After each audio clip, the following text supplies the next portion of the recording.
Dans l'interview qui va suivre, le leader de l'ONG Urgence panafricaniste Kémy Séba apporte des précisions, une fois de plus, sur le sens de son combat. Un combat qui, encore une fois, le note à présent.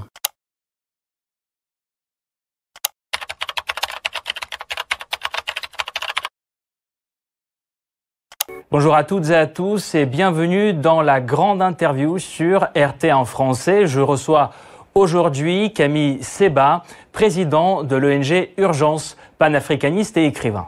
Kémy Séba, bonjour. Bonjour à vous. Vous êtes donc à Moscou pour un forum sur la multipolarité. En quoi ce forum est-il important ? C'est important parce qu'au XXIe siècle, plus que jamais, l'hégémonie occidentale est de plus en plus contestée par les 3/4 de l'humanité. Lors de mon discours, dans le cadre de ce forum, j'ai rappelé qu'il y avait des forums historiques auparavant et que celui-ci s'inscrivait dans la continuité. La conférence de Bandung, c'était les populations appelées du tiers-monde, alors qu'en réalité, c'était une grande partie du monde qui se réunissait pour parler de comment résister de manière efficiente à la lutte contre l'hégémonie occidentale. Aujourd'hui, aux populations dites du tiers-monde, entre guillemets, se sont rajoutés d'autres peuples qui aujourd'hui font en sorte qu'on se retrouve dans une situation où c'est les 3/4 du monde, quelque part, qui se sont réunis, qui se parlent, qui coordonnent leurs efforts, leurs forces, pour pouvoir résister de la meilleure façon à l'hégémonie occidentale, qui se caractérise par une sorte de logique politique, économique, géostratégique, d'unipolarité. Et donc la multipolarité, c'est les divers blocs civilisationnels qui décident de se réunir tout en conservant leur identité propre, tout en conservant leur souveraineté, et qui sont dans une dynamique de pouvoir fusionner, coordonner leurs forces pour pouvoir résister à ceux qui veulent tous nous uniformiser. Est-ce que vous avez l'impression, aujourd'hui, vous avez le sentiment que le nombre de pays qui tentent de faire pression sur cette hégémonie occidentale est plus grand? Est-ce que les pays africains ont manifesté l'intention de participer, sont plus nombreux qu'avant? De manière factuelle, je pense que ceux aujourd'hui qui résistent le plus, déjà de 1, l'hégémonie à l'arrogance occidentale, je parle sur le terrain, d'accord ? Les dirigeants, c'est autre chose. Mais sur le terrain, ce sont aujourd'hui les Africains. Ce qui se passe à l'heure actuelle au Sahel est une démonstration, à mon sens, historique d'une dynamique révolutionnaire visant à se débarrasser de l'hégémonie occidentale. Et la multipolarité est inscrite dans le cadre d'une métadiplomatie, c'est-à-dire qu'il y a la diplomatie étatique et puis la diplomatie des sociétés civiles qui sont en train aujourd'hui d'essayer d'élargir le front des partenaires géopolitiques avec lesquels ils peuvent avancer pour pouvoir encore plus résister tout en conservant leur autonomie et leur souveraineté. Le cas de notre ONG Urgence panafricaniste, je pense, en est une des plus belles illustrations. Bien longtemps avant que nos frères prennent le pouvoir dans les pays comme le Mali, le Burkina, le Niger, on organisait les mobilisations dans ces pays en créant un écosystème favorisant quelque part la prise de responsabilité de ces dirigeants. Et on était parti depuis de très nombreuses années, avant qu'il y ait ce qu'on appelle les coups d'État ou les opérations de restauration de l'État, on était parti voir des pays comme l'Iran, la Russie ou d'autres, ou le Venezuela, pour que se redéfinisse quelque part une nouvelle forme de diplomatie et une nouvelle forme de coordination qui est quelque part le prototype de ce que l'on appelle la multipolarité aujourd'hui. Donc il y a la multipolarité étatique, c'est ce que l'on voit à travers les BRICS, et puis il y a la multipolarité dans le cadre sociétal, c'est ce que l'on voit à travers des forums tels que ceux-ci, et c'était extraordinaire parce que c'était aussi la possibilité de pouvoir être dans une logique de networking avec différentes personnalités des 4 coins de la planète qui sont fatiguées de l'arrogance de l'oligarchie néolibérale dite occidentale. Est-ce que vous avez donc l'impression qu'aujourd'hui, on est sur la même ligne directrice quant à cette diplomatie, cette nouvelle forme de diplomatie qui tient compte de cette pression, sur cette hégémonie avec la Russie? Est-ce que vous avez eu l'impression d'être écouté plus qu'ailleurs, ici à Moscou? Écoutez, on a l'avantage de voyager à différents endroits dans le monde. J'ai pas plus l'impression d'être écouté en Russie que quand je vais en Iran ou au Venezuela, en toute objectivité.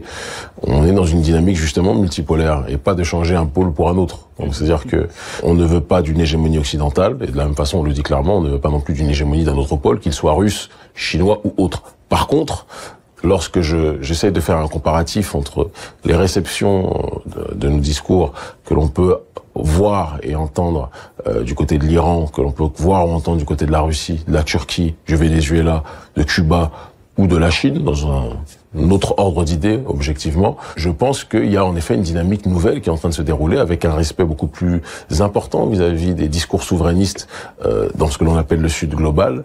Et je crois qu'on est sur un bon chemin, tout en prenant toujours en considération le fait que chaque peuple, son seul messie, c'est lui-même.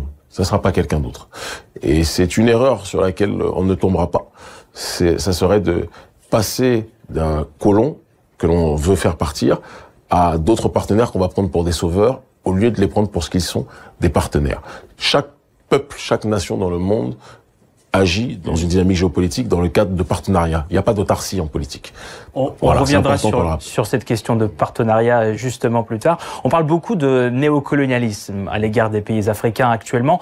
Comment il se manifeste selon vous, concrètement? Il se manifeste sous diverses formes, à la fois sous la forme militaire, avec les bases militaires qui sont présentes sur nos territoires. J'ai une petite pensée pour quelqu'un pour lequel je n'ai pas de grand respect, mais qui était un héros pour les Français, le général de Gaulle. Lorsqu'il y a eu la fin de la Seconde Guerre mondiale, les troupes américaines étaient présentes sur le territoire français.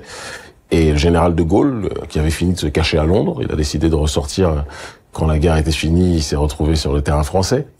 Et le général de Gaulle a été dans une démarche de dire aux Américains, écoutez, la guerre est terminée, vous n'avez pas vocation à rester sur notre territoire, nous sommes un pays souverain, les bases militaires américaines doivent partir. Ce qui est marrant, c'est que ce que le général de Gaulle a demandé pour son pays, il n'a pas été capable de le comprendre pour les pays africains. Et donc il y a eu un certain nombre, dans le cadre de ce que l'on appelle les accords de coopération, un partenariat entre guillemets, une strangulation, tout dépend de quel côté du manche on se place, entre les oligarchies africaines corrompues et l'oligarchie française, de telle sorte qu'il y avait à la fois une possibilité pour l'oligarchie française de pouvoir avoir accès facilement à nos ressources sans contrôle, et en retour, il y avait une sécurité de l'armée française vis-à-vis des dictateurs africains ou des oligarques africains cooptés par l'oligarchie française. Il y a ce que l'on appelle le système du franc CFA, d'accord, qui est un système qui, au lendemain de la Seconde Guerre mondiale, a été bâti pour permettre aux entreprises françaises de pouvoir ravitailler les ressources sans aucun contrôle et pouvoir être dans une démarche de pillage économique sans aucune vérification de qui que ce soit, d'accord. Et de l'autre côté, il y a aussi maintenant une dynamique beaucoup plus diplomatique, c'est-à-dire que la France, sans ses colonies, serait peut-être aujourd'hui au niveau d'un pays pour lequel j'ai un grand respect, mais elle serait peut-être au niveau de la Roumanie. Donc la France a besoin géopolitiquement des ressources qui sont sur le terrain africain et à la fois de l'espace géopolitique présent sur le continent africain dans ce qu'elle appelle son précaré. Et c'est ça la France-Afrique, c'est une dynamique à la fois politique, économique et aussi culturelle à travers la cooptation de l'intelligentsia africaine qui malheureusement quand dans les médias francophones aujourd'hui on dit de quelqu'un qui est un intellectuel en France, c'est bien souvent quelqu'un qui a été façonné et formaté pour servir les intérêts du gouvernement français. Vous le présentez d'un côté il y a un côté pessimiste, un côté optimiste. Il y a du bon et du moins bon avec les relations avec la France justement. Vous le présentez comme ça. Vous dites qu'il y a un passé colonial assez lourd, mais l'Afrique a besoin aussi de la France pour la coopération aujourd'hui encore. C'est pas ce que je dis. Non, c'est pas votre vision parce que on a l'impression qu'il y a des moyens de lutte différents aujourd'hui. Est-ce que ça doit être une lutte idéologique contre ce néocolonialisme ou politique, économique, culturelle aussi? Alors, ça doit être une lutte globale. Et ce que nous faisons, nous, c'est dans un cadre global, à la fois économique, à la fois politique, à la fois culturel. Quand Gramsci parlait de la bataille culturelle, c'est la bataille culturelle qui permet aussi d'arriver aux politiques. Quand il y a une prise de pouvoir dans des pays comme ceux de l'Alliance du Sahel, c'est parce qu'il y a eu un travail métapolitique qui a été effectué sur le terrain culturel d'abord pour éduquer et sensibiliser les masses sur les questions relatives à l'autodétermination. Je reviens sur un propos que vous avez tenu quand vous dites qu'il y a à la fois du pessimisme et de l'espoir. Moi, j'ai pas d'espoir. Pas d'espoir. Aucun espoir en ce qui concerne les relations avec le gouvernement français actuel. Je dissocie les relations des pays africains et des peuples africains avec le gouvernement français, des relations entre les prolétariats africains et les prolétaires français. Les prolétaires français ne sont pas nos adversaires. Ils ne le sont pas dès lors qu'ils respectent les Africains. Tous les prolétaires français ne respectent pas les Africains non plus, mais ceux qui le respectent sont nos frères, en tout cas de lutte contre l'hégémonie de l'oligarchie néolibérale, tout simplement. Donc notre problème n'est pas Quand on voit par exemple les gilets jaunes ne sont pas a priori nos adversaires. Notre adversaire, ce sont ceux qui sont leurs adversaires. En l'occurrence, la marionnette de Rothschild, qui est le président Emmanuel Macron, et qui est un pion de la finance apatride internationale que nous connaissons. Et c'est dans ce cadre-là qu'il faut, je pense, inscrire le paradigme de la lutte. Nous ne sommes pas dans une confrontation, dans une guerre horizontale de prolétariat africain contre prolétariat français. Nous sommes dans une guerre verticale, prolétariat contre oligarchie. Et le prolétariat peut être noir et blanc, et l'oligarchie peut être noire et blanche. Moi, je suis membre d'un pays, citoyen d'un pays qui s'appelle le Bénin. D'accord, bien que je sois né en France, j'ai acquis la nationalité béninoise. Le Bénin, à la tête, a une grande marionnette, une très grande marionnette de l'oligarchie française, de l'oligarchie occidentale. Ouais. Patrice Talon, c'est quelque chose qui, je pense, est des plus explicites quand on parle justement de cette guerre horizontale ou de cette guerre verticale. C'est important qu'on s'en rappelle. Ce que vous avez dit, c'est vrai, je me reprends, c'est que la France ne serait pas ce qu'elle est aujourd'hui sans l'Afrique. C'est ça. Si on reprend toute l'histoire. Mais si la France... Ce qui n'empêche pas que la France a son... Attention, c'est-à-dire que on peut pas tout résumer non plus au pillage par l'oligarchie française de l'Afrique. La France a son histoire avant qu'elle commence à coloniser l'Afrique. On parle de la grandeur diplomatique en général. Voilà. Sur le terrain géopolitique. Elle n'en serait pas là sans l'Afrique. Aujourd'hui, en tout cas, elle n'en serait pas là sans le continent africain et sans les territoires appelés d'outre-mer. Mais la France perd son influence en Afrique. On y travaille. Aujourd'hui, voilà. Vous y travaillez beaucoup, comme vous dites. Alors, quel avenir prévoyez-vous pour justement cette influence diplomatique française? Je ne parle pas que de l'Afrique, je parle dans le monde, si elle perd ses intérêts africains, justement. Je pense qu'on doit inscrire la dynamique de l'influence politique française dans le cadre, quelque part, de l'influence occidentale. Parce que l'influence occidentale se sectorise par différents précarés des anciennes puissances coloniales qui ont chacune leur zone d'influence. L'Espagne a sa zone d'influence, peut-être un peu plus en Amérique latine. L'Angleterre a sa zone d'influence, qui se partage d'ailleurs avec les États-Unis, parce qu'anglophone, a sa zone d'influence dans les anciennes colonies dites anglaises. Et la France a sa zone d'influence dans ce qu'on appelle son ancien, ou actuel pour certains, précaré. Il y a aujourd'hui une désoccidentalisation des esprits qui est extrêmement palpable pour tous ceux qui sont sur le terrain, comme c'est notre cas, à travers les mobilisations que l'on fait, ce qui n'était pas possible il y a 20 ans, est aujourd'hui largement inflammable. C'est-à-dire qu'on fait des mobilisations, on est même parfois dépassé par la portée de ces mobilisations, les gens sont fatigués de l'arrogance de l'oligarchie occidentale, de sa politique néocoloniale, et donc il y a de toute façon un recul global de l'influence occidentale dans le monde, et qui correspond quelque part à... Il y a eu, dans les années 90 au XXe siècle, l'effondrement du mur de Berlin qui a donné la possibilité au capitalisme occidental, enfin au capitalisme de trouver son ultime forme à travers le globalisme néolibéral, qu'il soit économique ou sociétal. Mais le problème, c'est que chaque hégémonie a toujours un début et une fin. Et la fin, et la confrontation que rencontre aujourd'hui le globalisme néolibéral est sur son aspect sociétal. Sur le terrain économique, le globalisme a touché malheureusement tous les peuples, même la Chine qui a une suprastructure aujourd'hui économique dite communiste, a une politique économique, malgré tout, néolibérale sur un certain nombre de points. Mais, sur le terrain sociétal, ce qu'on appelle l'occidentalisation du monde, l'occidentalisation des mœurs, et qui tente de déraciner les peuples et leur identité, ça commence à déranger beaucoup de peuples. Et donc c'est sur cet aspect-là qu'il y a une rébellion qui a commencé à s'effectuer. Et on rajoute à ça évidemment la mondialisation néolibérale qui est insupportable aujourd'hui pour une grande partie des peuples. Ça donne quelque part une contestation et ça donne le forum de la multipolarité. Dans cette lutte, il y a des dommages collatéraux, Camille Séba. Peut-être un scoop pour nos téléspectateurs, ça apparaîtra bientôt sur les réseaux sociaux. Vous avez reçu une notification, une lettre du ministère de l'Intérieur français. De quoi cette lettre parle? Cette lettre stipule que suite à nos activités contre le néocolonialisme, que eux appellent anti-français, c'est assez marrant, c'est comme si on dit que maintenant quand on est anti-Macron, on est anti-français. Si je suis anti-Talon, c'est-à-dire que je suis anti-béninois, ce qui n'aurait aucun sens. Suite à nos mobilisations contre le néocolonialisme en France, en Afrique, dans les territoires d'outre-mer, le gouvernement français estime que mes activités sont dangereuses pour ses intérêts, c'est ce qui est dit explicitement dans le document, et que par conséquent, comme j'ai aussi la nationalité béninoise, ils veulent, c'est une mesure d'exception qui n'a jamais été prise, en tout cas très peu prise, même les terroristes n'ont pas ce traitement. C'est un petit indice aussi pour savoir quels sont leurs véritables ennemis. Eh bien, ils souhaitent engager la procédure de déchéance de la nationalité. Alors on va être très clair. Ils posent des conditions, on dispose d'un délai d'un mois pour faire des observations. Moi, je vais vous dire les choses très clairement, personne ne va mendier leur nationalité. Personne. Et pour nous, c'est une grande médaille, je le dis très clairement, que le gouvernement français soit dans une démarche de nous attaquer de cette façon, parce qu'il atteste que le combat que nous menons gêne ses intérêts de 1, d'accord, et il atteste que les Africains, contrairement à tous les autres, dès lors qu'ils disent ce qu'ils pensent et qu'ils veulent obtenir leur souveraineté, deviennent des menaces pour les intérêts du gouvernement, pas du peuple, mais du gouvernement français. On ne m'en dira pas. On fera nos observations, très clairement, d'accord? Et c'est un symbole pour tous les Africains et toutes les populations noires sur le territoire français ou les populations négro-africaines sur le continent ou dans les territoires, entre guillemets, dits d'outre-mer, qu'ils se rappellent que jamais la France ne traitera à égalité les nôtres. Ils ne font qu'apporter de l'eau à notre moulin. Ça ne nous empêchera pas de faire ce qu'on a à faire. Dans les 3/4 des pays où on voyage, c'est le passeport béninois que j'utilise. C'est que quand je vais dans les territoires d'outre-mer ou quand je vais en France faire des conférences ou en Europe, que en effet j'utilise le passeport français. Ils nous retirent cela. On reviendra de toute façon quand on sera à la phase institutionnelle. On reviendra voir les nôtres. Et de toute façon, avec Internet aujourd'hui, on communique avec des gens qui sont des millions de kilomètres sans avoir même besoin de se déplacer. Donc c'est un coup d'épée dans l'eau. C'est une diabolisation qui en réalité nous sert beaucoup plus que le contraire. Objectivement, ils sont pas très futés du côté de l'Élysée.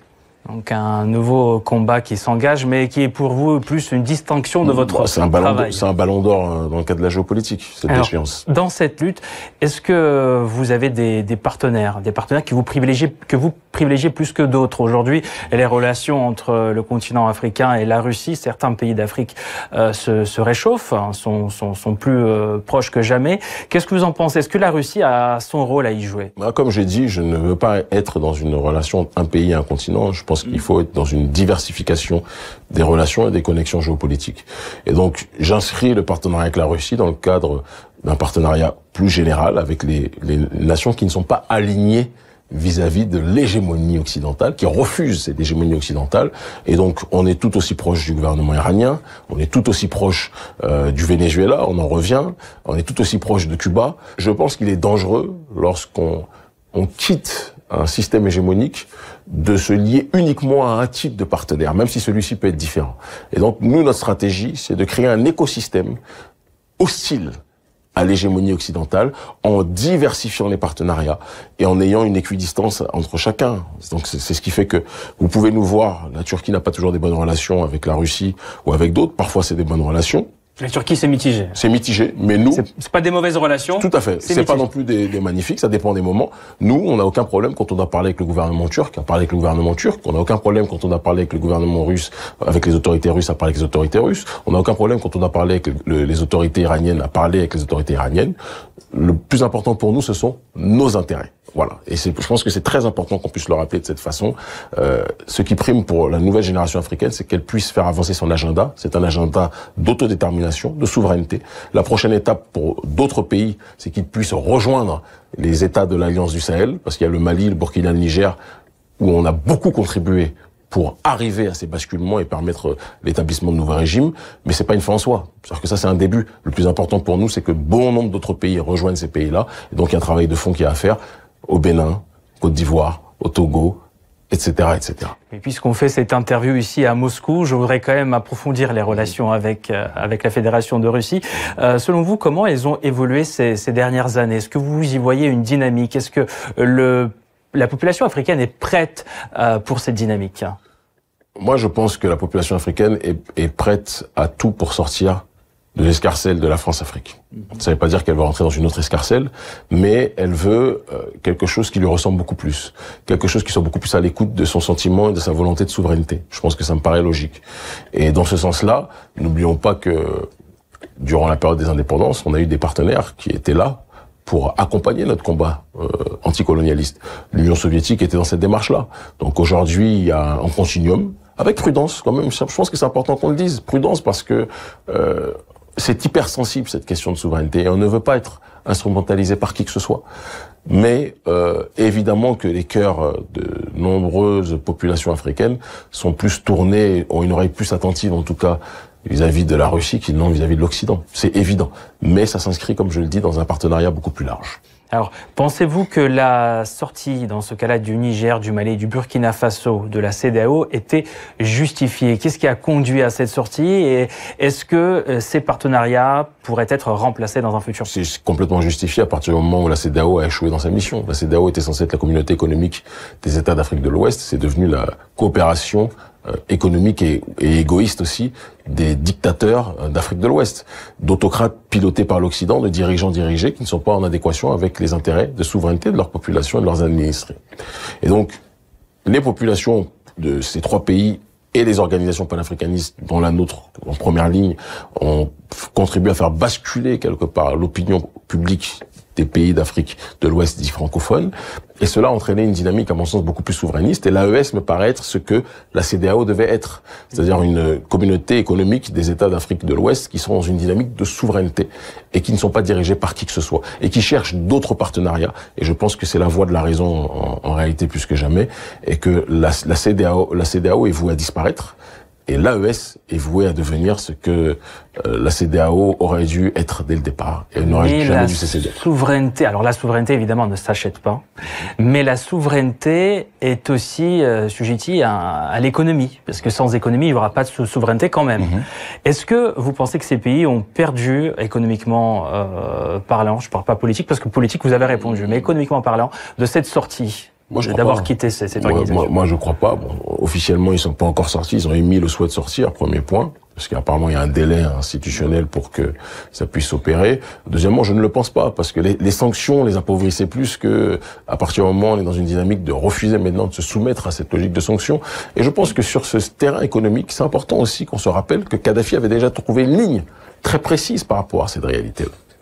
Il y avait, lorsque Kadhafi parlait du projet du dinar or, cette équation qui consiste à s'appuyer sur les ressources de nos États et non plus être incarcéré dans le cadre du système monétaire de la finance internationale. Quand on s'appuie dans un système qu'on ne contrôle pas, évidemment que si on déplaît à ceux qui sont les concepteurs de ce système, on sera toujours dans la faillite et dans la paupérisation.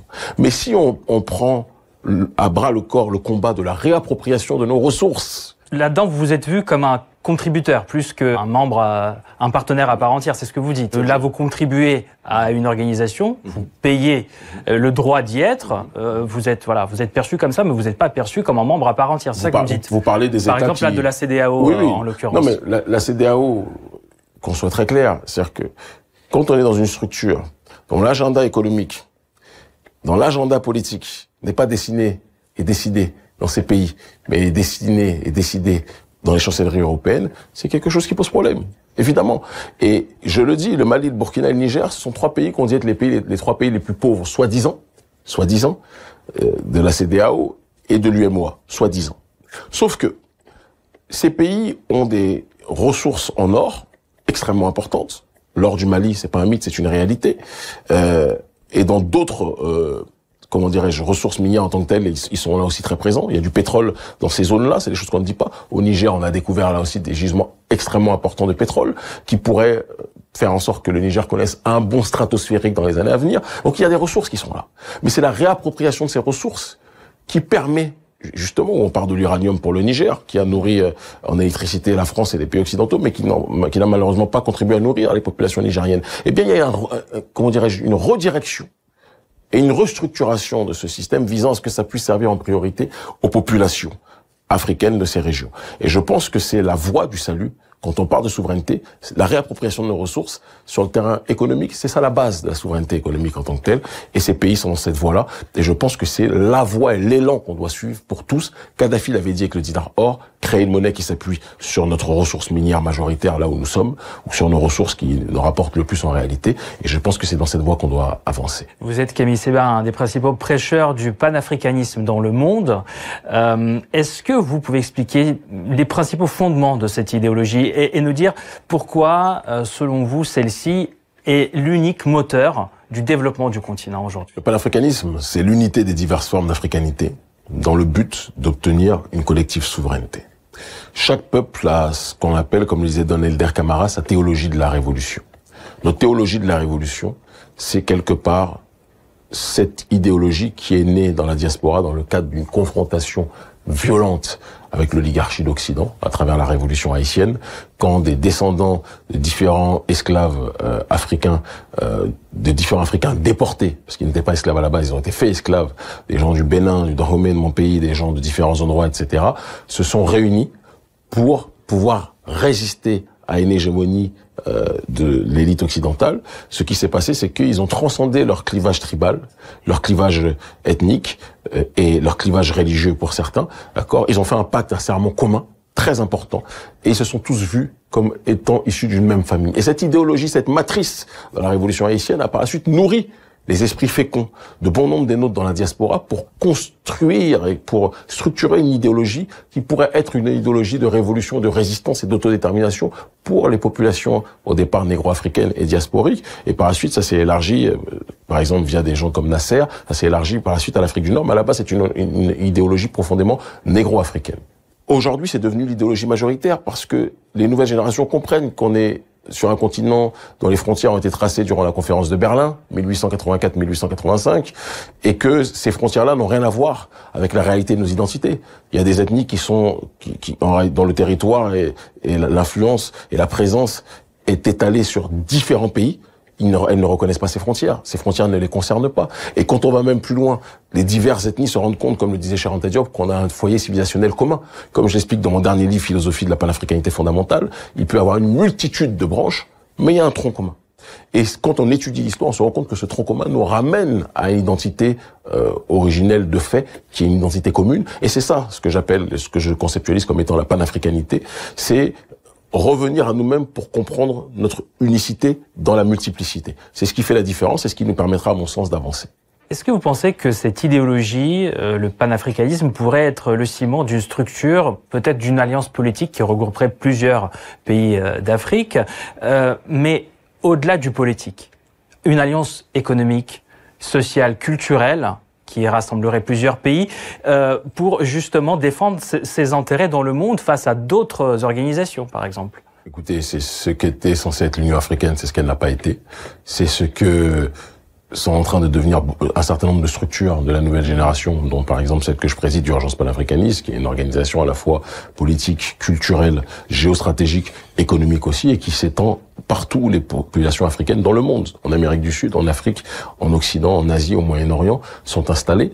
Et je pense que c'est la voie du salut et que des structures comme l'AES, qui sont pour l'instant uniquement politiques, ça va devenir bientôt économique, mais au-delà de ça, quand on parle de l'Union africaine des peuples, l'union des diverses sociétés civiles qui est en train de se coordonner sous différents facteurs et sous différents aspects, je pense que c'est la voie, quelque part, du salut et que le panafricanisme a vocation à ne pas être une idéologie uniquement politique. C'est une idéologie, j'irai même plus loin si on va aller dans le fond des choses, métaphysique aussi, parce que les diversités apparentes des populations africaines et afro-diasporiques ne sont rien face à l'unicité de fond lorsqu'on prend la peine, dans une démarche anthropologique sérieuse, de creuser pour voir quel est le fond paradigmatique de toutes ces populations.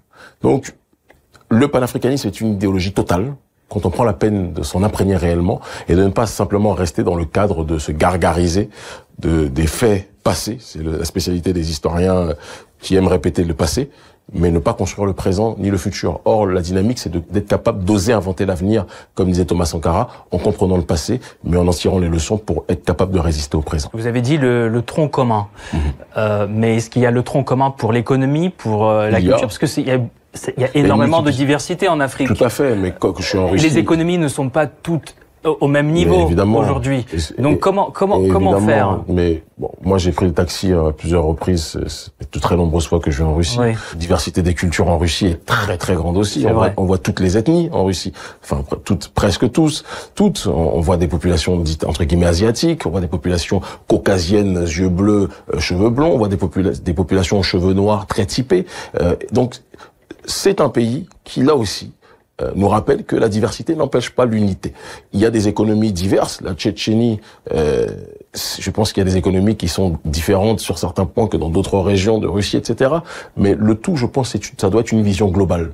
Le poisson pourrit par la tête, mais le poisson vit aussi par la tête. Si on a des visionnaires à la tête, soit de nos États et des sociétés civiles, comme c'est en train d'être le cas de plus en plus dans certains espaces, notamment au Sahel, dans les régions où nous sommes, plus je pense que le panafricanisme sera capable de s'insérer dans tous les girons de la société et que l'on puisse avancer. L'exemple de l'AES, Niger, Mali, Burkina, qui sera rejoint par la grâce de Dieu d'ici quelques temps par le Bénin et d'autres pays, est l'illustration que quelles que soient les différences apparentes, on peut être capable de faire converger les efforts pour avoir des résultats communs. C'est ce que l'on souhaite en tout cas. Camille Seba, visionnaire. On verra, le temps nous dira. Merci. Mais le présent donne déjà des indices. Merci beaucoup d'avoir participé.